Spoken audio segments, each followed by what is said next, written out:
saw somebody's Instagram story recently, and they were talking about how they were excited to get into reading. The gist of the video was this guy had gone his whole life never reading a book, and now he's gonna get into reading. I thought that was interesting because it reminded me about how I used to feel, which is I used to hate books. I used to not know what was in books. I don't like reading text, not a fan. Reading did change my life, and I'll show you this right now. This is my Audible. I've got 258 titles in this library. Master level audiobook. So many badges. Look at all my badges. So gamified. But in today's video, I want to talk about how to read more books, why I read, and how reading can change your life. What if I acted like that all the time? Here's how I got into reading. Number one, I realized I don't like reading text on a page. You give me a book and it's paperback and I can't do it. For some reason, I just cannot get my eyes to focus. Maybe it's something with my vision, maybe it's something in my brain stopping me, but I just do not enjoy the process of looking at a screen and reading text. So finding audiobooks was a game changer for me.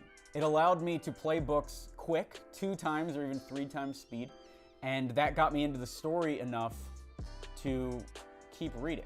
The other hack before I found audiobooks was to take the paper book and try to just read it as quick as possible. That way I would force myself to get into the book, experience some of the book, and then hopefully get some of the ideas in. But I didn't have the attention span nor the desire to read at all for basically my entire life. I think it has something to do with the school system. Anytime anyone assigns me a book, or really anytime anyone assigns me anything, I don't want to do it. But you give me a book to read. You say, hey, read To Kill a Mockingbird by Thursday. I will not read To Kill a Mockingbird. But you give me the To Kill a Mockingbird audiobook, I might listen to it in an afternoon. So everyone has different learning styles. If you don't like reading, maybe you're an audiobook guy.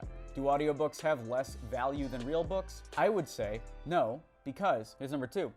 I would rather be the type of person that reads 10 audiobooks a year than the type of person that reads 0 books a year. It's a simple psychological principle. There's the ideal version, and then there's what you actually do. So some people would say, I want to be the type of person who reads 1 book a week. And then they'll try, and they'll read maybe 10% of a book in a week, and they won't get it done, and then they'll quit reading forever. I would rather be the person that's reading 1 page a week than the person that's reading 0 books a week because they want to read 1 book a week and can't do it. Starting is hugely important. I read through a couple books that changed my life.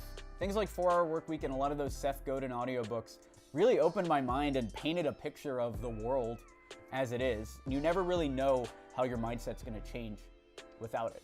But forcing myself to go through that process and read a few of these books unlocked books for me as a pastime. And then number 3, final point here, is read books about anything. The rule of thumb that I like is if you're even a little bit interested in the topic, read the book about it. I read a book recently about Michael Jordan. I hate sports, as I've probably said a million times, but Michael Jordan, I was listening to this podcast and it was like a conspiracy theory podcast about Michael Jordan. It was recommended on Spotify. And it was talking about how he was kicked out of basketball because of the mafia, or it was like some weird story. But it got me interested and I read this whole 20-hour book about Michael Jordan. Still not into sports, but I got a new perspective. Every single book I've read actually has changed my mind or increased my point of view on something. And because I'm going for these little interests, now I've read books about art. I read Andy Warhol's book. I've read books about sports. And the more you can expose yourself to these different points of view, the better you get at business. And I found that there have been ideas in movie producing books that have improved the process at X27. There were things in the Michael Jordan book, how he approached his career, that have improved the way that I look at things, my long-term view. Things in Jack Ma's book about Alibaba have improved the way we do storytelling in movies. So it all feeds together. You don't have to read only business books. In fact, I barely read business books. It's almost all biographies of people, and some are businessmen, but most of them are just very successful people in other industries. We don't think about it a lot, or at least I don't think about it a lot, but Richard Branson is a billionaire businessman, but Andy Warhol, the artist, was worth $200+ million. Picasso, the artist, multiple hundreds of millions of dollars. Paul McCartney, a musician, is worth almost $1 billion. So We think of these business magnates when we think of success and we think of money. I would argue that Andy Warhol was just as successful as Mark Cuban, and he was doing something that he found more fulfilling. But that mindset would not have happened if I didn't read all of these random books. Let's do the final part of this video, which is books that I recommend. Here's what I'm reading right now. Books that I recommend. Role Models by John Waters. It's an interesting read, completely outside the realm of business, but John Waters is a cult filmmaker. He made a bunch of these movies in the 70s, 80s, 90s that have gone on to very limited cult success, but he has a very dedicated audience. He also did Hairspray. And in this book, he talks about all of his role models, all the people that inspired him, a lot of artists, a lot of fashion designers, stuff like that. So I'd recommend that book. Who is Michael Ovitz? By Michael Ovitz.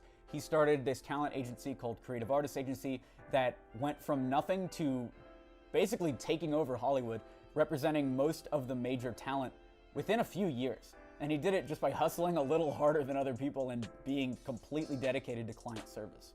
Huge win. The other one, I did a YouTube video on this a while ago, but The Hiltons. It's all about Conrad Hilton and how he built this hotel empire out of nothing. Very interesting to see how people can put a business together and create this multi-billion-dollar empire from nothing, from just an idea. Zealot, The Life and Times of Jesus Christ. It's by Reza Aslan, who I know is kind of a controversial figure, but I had such a hard time getting into like Christian concepts. I love religion as a concept, you know, and I was raised in a really weird background. Like my mom practices voodoo and my dad was Orthodox Jewish, so it's like a really weird background. This book really helped me understand a lot about why people follow Jesus, which is interesting. You know, I'm not a practicing Jesusite. You can read books outside of your religion. Delivering Happiness by Tony Hsieh. It's about how he built the company Zappos, basically from nothing, a lot of hustle. And then if you're a little bit more advanced in the entrepreneurship space, I would recommend the Howard Schultz book, Onward, which is how Howard Schultz came back to Starbucks after a long break. He's the CEO, founder of Starbucks, and rebooted their entire business. Closed the stores down for days to retrain employees, rebuilt all of his systems, rebuilt his marketing. It's an amazing book on troubleshooting your business. Check all those out. Audible.com is what I use for audiobooks. If you love paperbacks or you love hardcovers, or you can't stand audio, I would say read them in that format. If you want the proposal that we use at Lorelia Pictures to sell video production projects, that is over at experiment27.com/proposal. If you want the contract that we use at X27 for our agency clients, that's experiment27.com/contract. The questions we use on call number 1, that is experiment27.com/discovery. That's how we qualify clients. And if you want to meet with billion-dollar brands, you run an agency and you want bigger clients, check out x27marketing.com.